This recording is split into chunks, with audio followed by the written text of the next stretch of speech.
C'est quoi ce revers de mèche là? Bonjour à tous, ici Thomas Moody et je vais vous parler de photographie. Alors c'est quelque chose que vous connaissez parce que je l'ai déjà fait 2 fois sur cette chaîne et j'aime bien le principe donc je continue à le faire, ça s'appelle un livre, un projet photo. Pendant cette vidéo je vais vous présenter un artiste qui a produit un livre et que je trouve intéressant et ensuite je vais vous expliquer comment vous aussi vous pouvez faire un projet dans la même veine de ce qu'il a fait, en reprenant un peu les mêmes mécanismes créatifs mais pas forcément sur le même sujet, etc. Le but c'est pas de vous inciter à copier mais plus à vous inspirer de réflexions artistiques qu'ont eu d'autres personnes avant vous. Aujourd'hui, il va être question de ce livre, Subway de Bruce Davidson. Et avant de vous en parler plus en détail, je vais vous laisser découvrir les images.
Alors ce livre, il a été publié par Bruce Davidson, qui est un photographe américain originaire de Chicago. Il a été publié pour la première fois en 1986. Et il a été réédité depuis 2 fois chez Steidl, en 2011 et 2014, donc c'est l'édition que j'ai, c'est l'édition de 2014. Autant vous dire que je l'ai acheté tout de suite, parce que j'ai l'impression de passer à peu près l'intégralité de mon temps sur cette chaîne à dire ça, mais j'adore le travail de Steidl, c'est, je pense, vraiment mon éditeur préféré. Ils ont toujours une qualité de papier qui est dingue, les couleurs rendent hyper bien. Tiens, j'ouvre le livre sur une photographie d'une grand-mère toute nue, c'était pas prévu. C'est toujours un très très beau travail qu'ils font et je suis toujours content d'acheter un de leurs livres, c'est jamais perdu, j'ai jamais été déçu avec ce qu'ils font. Donc ce livre, il porte sur le métro new-yorkais dans les années 80.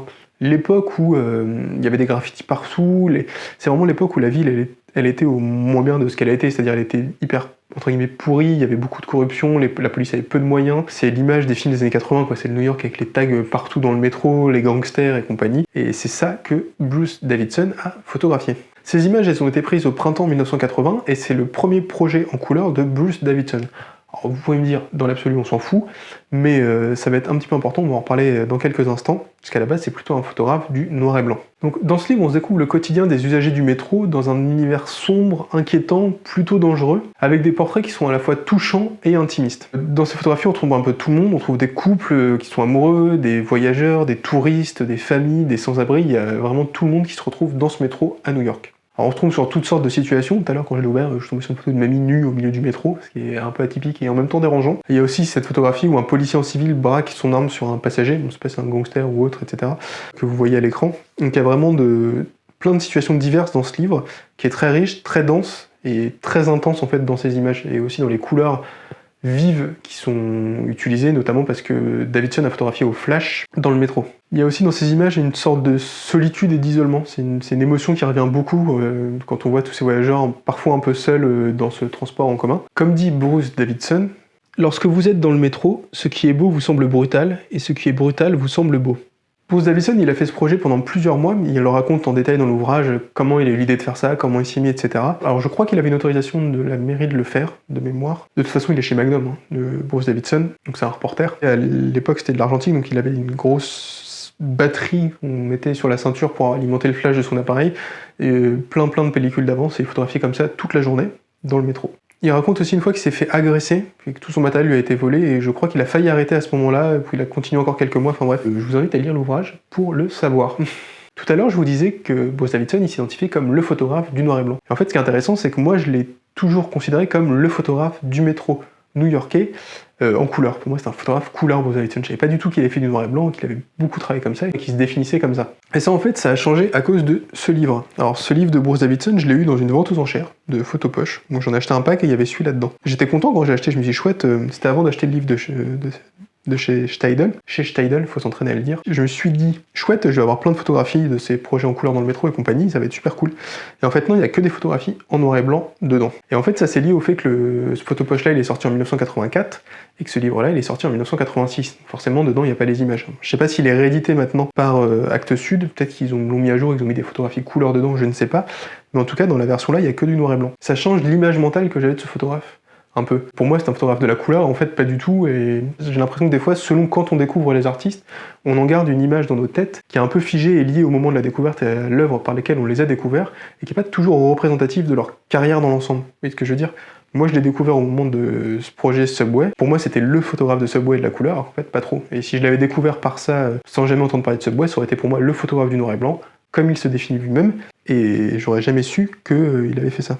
Donc c'est marrant, on avait un peu une image biaisée des artistes comme ça. Je m'en suis rendu compte à cette occasion, je partage ça avec vous. Si la photographie des transports en commun ça vous intéresse, il n'y a pas que Bruce Davidson qui a travaillé dessus. Il y a aussi Walker Evans qui en a beaucoup fait dans les années 40. Si Walker Evans c'est un photographe qui vous intéresse, je vous conseille ce livre qui s'appelle juste Walker Evans, qui a été fait par le Centre Pompidou à l'occasion de l'exposition qu'ils ont fait sur place. Le livre est vraiment pas mal, il y a beaucoup de fois le mot vernaculaire dedans. Ça a été reproché à sa sortie, le vocabulaire parfois peu accessible des textes, mais c'est une très bonne vision du travail de Walker Evans, et il y a une partie qui est consacrée à ce qu'il a fait dans les transports en commun, et plus largement son travail documentaire aux États-Unis. Dernier point avant de vous parler du projet que j'ai pour vous, la photographie dans les transports en commun, c'est quelque chose que j'ai beaucoup fait moi aussi. Ça s'appelait Intercité, c'est un de mes premiers projets de photo de rue. C'est lié un peu à un échec quelque part, alors je sais pas si j'en reparlerai sur cette chaîne de ce projet-là, mais en gros j'ai voulu démarrer la photographie de rue vers 2016, quelque chose comme ça. Je photographiais un peu de tout et n'importe quoi, sans fil conducteur précis en fait. Je partais un peu dans tous les sens, ce que je déconseille de faire maintenant. Et je m'en suis rendu compte de ça lors d'une lecture de portfolio au centre photographique de Rouen, et on m'a conseillé d'avoir un cadre plus serré, quitte à ce que ce soit trop cadré, pour pas partir dans tous les sens et avoir vraiment un sujet sur lequel travailler pour avoir un ensemble d'images plus cohérent, etc. Et du coup, j'ai travaillé sur mon trajet Rouen-Paris-Rouen. J'ai fait les allers-retours pendant quelques temps. Je l'ai photographié tous les jours pendant 2 ans et demi, je crois. Quelque chose comme ça. Donc ça a fait un petit livre qui est là. J'en ai fait juste un pour moi, je crois. Il y en a peut-être 2, je sais plus. Ça fait un petit livre où j'ai collectionné toutes ces photos que j'avais mises, que j'ai prises pendant ces années-là. Donc bref, moi ça m'avait intéressé ce projet parce que je trouvais ça un peu fou de s'enfermer dans un transport en commun matin et soir comme ça. Et ça me permettait de pratiquer beaucoup la photographie sur mon trajet sans avoir un gros impact en termes de temps perdu et compagnie. Donc c'était plutôt cool. Je veux juste vous montrer quelques images pour que vous voyez à peu près à quoi ça ressemblait.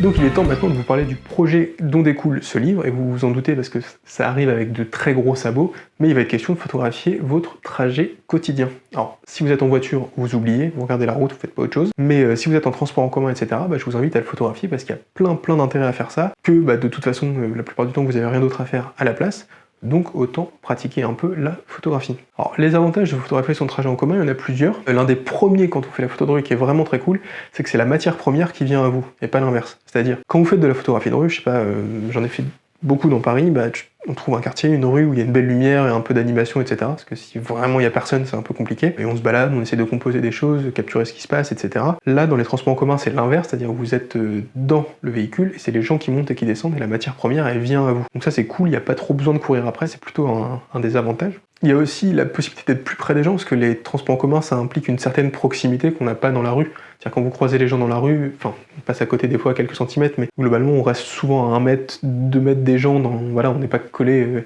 comme on peut l'être dans les transports, ce qui permet d'avoir des images qui sont plus proches et où le spectateur est plus impliqué dans l'image. Ça permet d'essayer plein de techniques qui sont hyper intéressantes pour composer ces images et pour quand capturer, etc. Il y a quelque chose que j'aimais bien faire, c'est vous savez quand les portes du métro elles s'ouvrent, c'était d'être devant et de déclencher à ce moment-là. Parce qu'en fait les portes vont former un cadre, lequel il y aura tous les gens en randonnion devant, puis la composition est marrante, ça fait un cadre dans le cadre, c'est ce moment-là un peu en suspens entre le moment où on monte et tout le monde descend. Donc il y a plein de techniques comme ça qu'on développe un peu à force de shooter dans le métro, qui sont plutôt cool. Il y a aussi le fait que quand vous faites de la photographie de rue, vous vous baladez dans plein d'endroits, etc., à des heures différentes, à des endroits différents et compagnie. Quand on fait dans les transports en commun, on est quasiment toujours aux mêmes heures, aux mêmes endroits. Donc en fait, le truc, c'est qu'au bout d'un moment, on connaît le trajet par cœur, et on sait où et quand il y a des scènes sympas, des mouvements de foule, des choses qui se passent et compagnie. Par exemple, à Saint-Lazare, il y a un endroit que j'aimais bien, c'était là, quand on sortait du métro, on arrivait au rez-de-chaussée de la gare, et c'est là que les gens rentrent de l'extérieur et montent dans les escaliers, il y a plein de passages, les lumières sont assez cool, et c'est des choses qu'on apprend à connaître à force de faire quelque chose de façon répétée, et la répétition, des fois ça a du bon, et là ça en a. Aussi, dans les transports en commun, il y a peu de lumière, et ça vous apprendra à bosser avec des conditions de lumière assez difficiles, ce qui est cool aussi. Parce que quand du coup il y a de la lumière, vous êtes très content parce que vous êtes habitué à ce qu'il n'y en ait pas du tout. Alors je sais qu'on me pose la question à chaque fois qu'on parle un peu de photographie de rue, tout ça, la question du droit à l'image, est-ce qu'on peut photographier les gens dans l'espace public ou pas, etc. C'est un sujet que j'ai déjà traité dans une vidéo, je vous mets un lien ici quelque part, donc je vous invite à aller la voir et la réponse est dedans. À tous ceux qui vont se lancer dans ce projet, bon courage, n'hésitez pas à utiliser le hashtag, je vous avais dit, revue Thomas, je vais voir de temps en temps ce qu'il y a dessus, donc si vous vous lancez dans le projet et que vous voulez jeter un coup d'œil, servez-vous de ça sur Instagram, j'irai voir. Et bon courage aussi si vous vous lancez, c'est cool. Merci à tous d'avoir regardé cette vidéo jusqu'au bout, si elle vous a plu, n'hésitez pas à laisser un petit pouce bleu et à la partager autour de vous, ça pourra peut-être inspirer certains de vos amis à se lancer dans un projet comme ça. Et en parlant de projet, je vous mets un lien vers mon livre qui s'appelle 10 outils indispensables pour votre projet photo, qui vous aidera, qui vous accompagnera pendant ce projet. A plus!